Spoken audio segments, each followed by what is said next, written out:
Salut tout le monde. Nous allons parler des doctrines des démons. Cette fois-ci, nous allons parler de la possession démoniaque et le jugement des démons. Avant même de commencer, nous remercions chaque monde qui est toujours disposé pour regarder les vidéos. Chaque monde qui est toujours partagé, qui est toujours liké, qui est toujours commenté les vidéos. Donc nous remercions nous parce que nous avons encouragé le travail là. Doctrine des démons, troisième partie, la possession démoniaque et puis jugement des démons. La possession démoniaque, définition, Charles Lurie définit ainsi la possession démoniaque. Un démon habite dans une personne, exerce si elle a un contrôle et une influence directe avec certains troubles de la pensée et ou dans le corps. Il ne faut pas confondre la possession démoniaque avec l'influence de l'activité d'un démon envers une personne. Dans ces derniers cas, l'œuvre du démon s'exerce de l'extérieur, alors que dans le cas d'une possession, l'œuvre du démon s'exerce de l'intérieur. Par définition, il est donc impossible qu'un chrétien soit possédé d'un démon, puisqu'il est habité par le Saint-Esprit. Cependant, un croyant peut devenir la cible d'activités démoniaques au point de donner l'impression d'une possession démoniaque. Réalité de la possession démoniaque. Il y a eu de nombreux cas de possession et d'activités démoniaques durant le séjour de Christ sur la terre. Sans doute pour s'opposer à son rôle de Messie.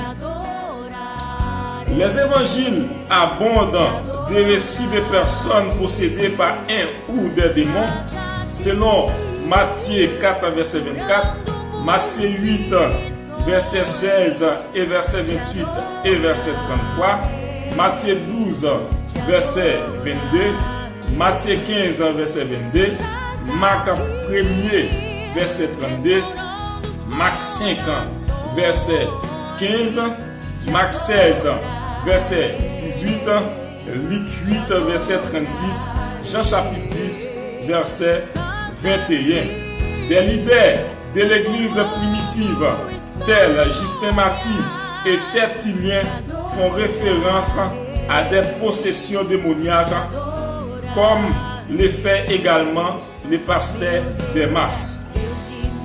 Nature de la possession démoniaque. La possession démoniaque se manifeste par un changement de caractère et de disposition spirituelle. Souvent, la personne change de voix, manifeste un niveau d'éducation différent ou se met à parler dans un langage étranger, ce qui démontre un changement de personnalité dans la personne affectée.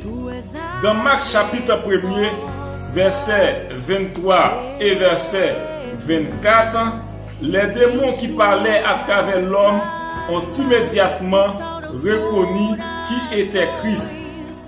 Marc chapitre 1er, verset 23 et verset 24. Ce qui indique que l'homme avait une connaissance et une puissance intellectuelle surnaturelle. Un autre symptôme de possession démoniaque a été démontré par l'homme du pays des Gadaréniens en ce qu'il était doté d'une force physique surnaturelle et d'une capacité à briser les fers et les chaînes. Marc 5, verset 3 et verset 4. Jugement des démons. La puissance des démons a été vaincue à la croix.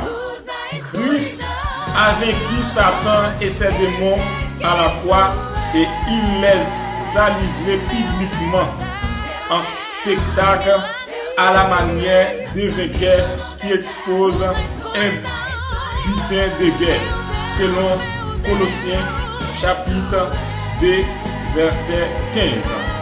Au retour de Christ, les démons seront jetés dans les temps de feu. Les démons sont associés à Satan.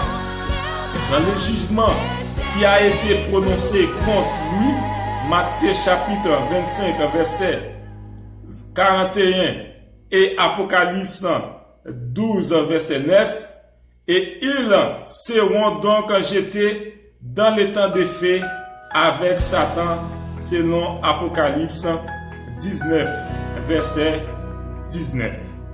Doctrine des démons. Dans doctrine des démons, nous étudions plusieurs parties. Nous étudions origine des démons. Dans origine des démons, nous voyons côté démons sorti et nous voyons plusieurs points de vue, comme point de vue des esprits méchants et des personnes méchantes et décédées, comme point de vue et comme des esprits de la race préadamique. Nous point de vue comme progéniture engendrée par les anges avec des femmes. Nous point de vue comme des anges déchus mais qui ne sont pas confinés. Et puis nous étudions caractéristiques des démons. Dans les caractéristiques des démons, les démons sont des êtres spirituels. Et puis nous classification des anges. Les démons ne sont pas omniprésents. Ils ne peuvent pas être appelés d'un endroit en même temps. Nous étudions, les démons sont intelligents mais non pas omniscients. Nous étudions, les démons sont puissants mais non pas omniprésents. Nous étudions l'activité des démons. Les démons infligent les maladies. Les démons influencent l'esprit humain. Les démons trompent les hommes. Les démons trompent les nations. Nous étudions la possession démoniaque. Nous définissons possession démoniaque. Nous étudions la réalité de la possession démoniaque, nature de la possession démoniaque. Et puis nous étudions pour finir le jugement des démons. Dans le jugement des démons, la puissance des démons a été vaincue à la croix. Au retour de Christ, les démons seront jetés dans les temps de feu. Merci à vous-même qui remet travail ça, à vous-même qui toujours prêt pour regarder vidéo, vous-même qui toujours prêt pour liker vidéo, nous, pour commenter, pour partager. Nous remercions parce que vous encouragez nous continuer avec le travail là. Donc, nous remercions parce que le travail là, c'est vous-même qui pour encourager nous avec lui. Comme moi, encourager nous avec lui, eh bien, nous souhaitons que bon Dieu il continue à bénir et bah, accès à la possibilité pour continuer à encourager le travail là. Ciao, à bientôt.